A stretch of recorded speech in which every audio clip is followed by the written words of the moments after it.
Katambal ng paglaban sa katiwalian kaugnay ng mga ghost at substandard na flood control project, naglunsad din tayo ng Oplan kontrabaha sa buong bansa.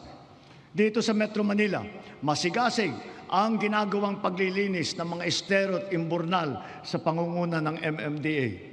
Nakakatulong ang mga Cash for Work program sa malawakang paglilinis na mahigit 200 estero at waterway mula sa Luzon hanggang Mindanao, sa Ilocos Sur, sa Cagayan, sa Camarines Sur, Negros Occidental, Cebu, Capiz, Iloilo, Lanao del Norte, Maguindanao del Sur, Misamis Oriental at Bukidnon.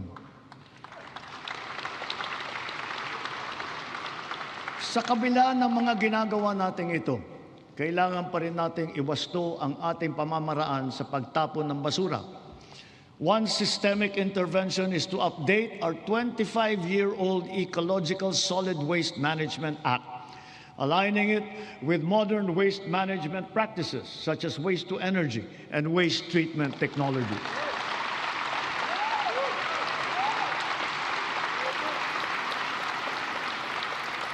As we recalibrate our solid waste management systems, we can draw inspiration from the solid waste management practices being championed by the MMDA here in Metro Manila, such as waste recovery, processing, upcycling.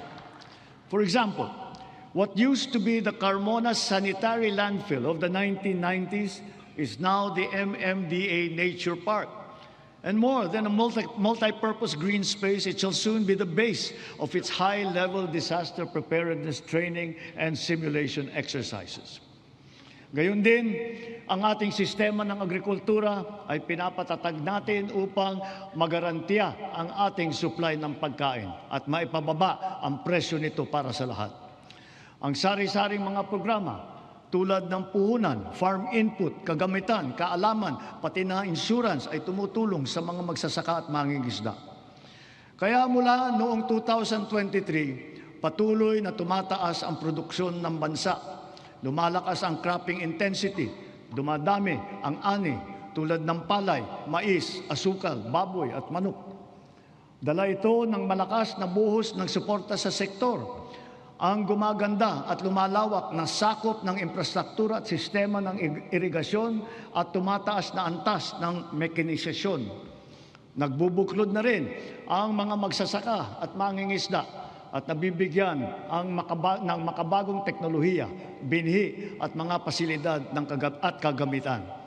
Ilan sa mga ito ay ang 145 rice processing system, 3 malaking cold storage facility, at halos 40,000 makinarya.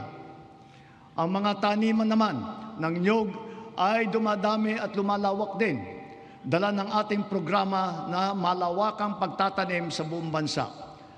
Nakapagtanim na tayo ng 18 milyong puno at layunin po natin na sa pagkatapos ng administrasyong ito, makakapagtanim tayo ng 100 milyong puno ng niyog sa Pilipinas. Gagarantiyahin ito ang tatag ng ating industriya ng niyog hanggang sa mga susunod na dekada. Ang NFA din ay ngayon may mas malakas na ang kakayahan sa pagbili ng mga ani ng magsasaka sa mas magandang presyo at sa pag-imbak ng buffer stock. Ang mga sari-saring peste at sakit na ay nagbabantang manira ng mga inaasahang magandang kita. Halimbawa rito, ang avian flu at saka yung ASF.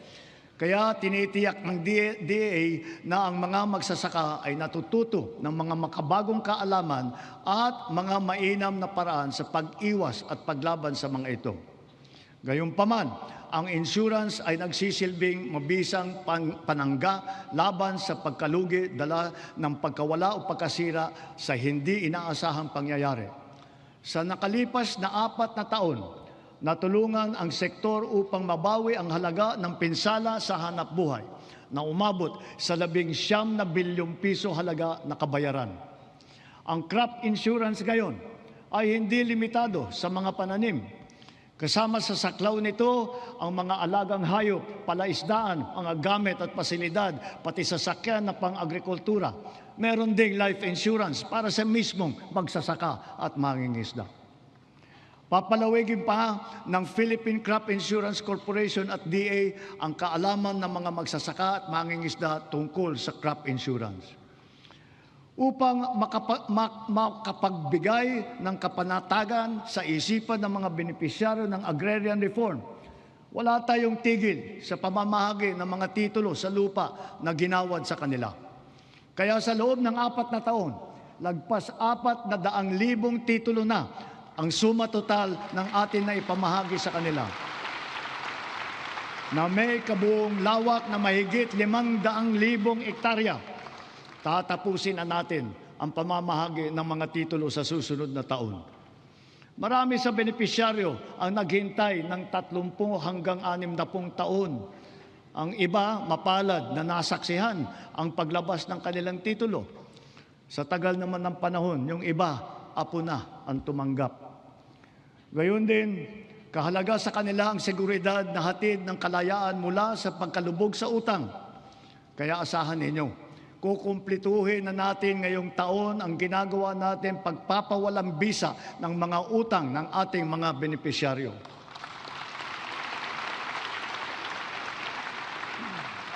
Sa kabila ng mga ito, patuloy pa rin ang suporta ng DAR sa reformang agraryo tulad ng irigasyon, mga daan, makinarya at mga pautang para sa mga benepisyaryo nito. Kaya sinasabi ko, Secretary Conrad, huwag mong munang isipin na pwede ka na mag-retire. Marami ka pang trabaho na gagawin sa DAR. Ang mga nagdaang buwan ay nagpaalala sa atin na kailangan natin paramihin ang pinagkukunan natin ng kuryente. Ito ay isang tanda ng pagiging matatag na bansa. Kaya't kasalukuyan nating binabantayan at tinututukan ang 200 proyekto na matatapos hanggang sa dulo ng administrasyong ito. Ang kabuuang kapasidad ng mga ito ay halos 10,000 megawatt. 45 sa mga ito ay natapos na at 31 ay matatapos ngayong taon. At ang 124 naman ay inaasahang matatapos hanggang sa 2028. Dagdag pa rito ang mahigit 1,700 megawatt na hatid ng mga proyekto para sa energy storage system na may kakayahang mag-imbak ng kuryente. Karagdagang seguridad ito sa 2028 para sa halos 30 milyong kabahayan at mga industriya sa bansa. Ang mga proyektong ito ay napabilis ng dahil sa mga bagong patakaran at proseso na nagpapadali ng pagnegosyo dito sa ating bansa para sa mga Pilipino at dayuhang negosyante.